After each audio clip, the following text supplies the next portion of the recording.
Sosok wanita cantik petugas Lembaga Perlindungan Saksi dan Korban, LPSK, yang selalu mengawal Richard Eliezer alias Brigadir E belakangan menjadi sorotan.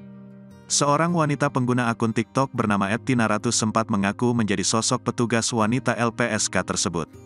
Namun, Tinaratu kemudian mengakui bahwa petugas wanita LPSK itu bukanlah dirinya.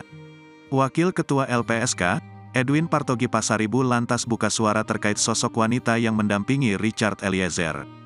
Edwin membantah bahwa Tinaratu adalah anggota LPSK. Ternyata identitas asli terduga dari petugas wanita LPSK pendamping Eliezer yang selama ini dicari-cari oleh publik sudah diungkap oleh akun TikTok @nunikeliezer.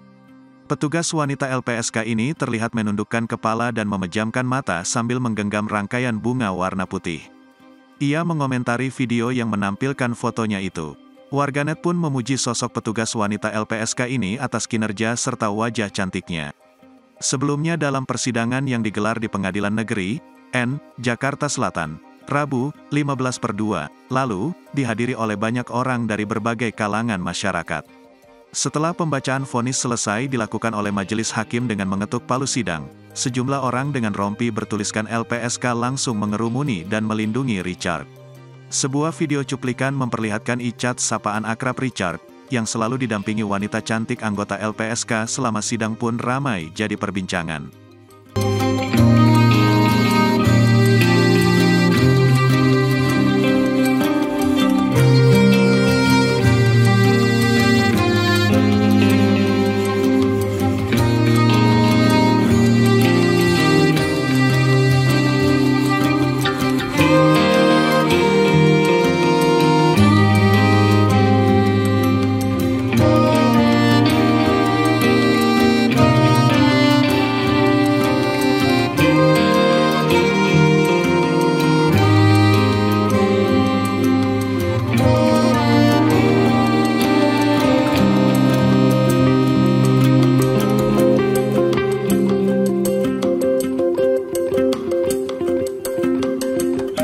Terima kasih sudah nonton, jangan lupa like, subscribe, dan share ya!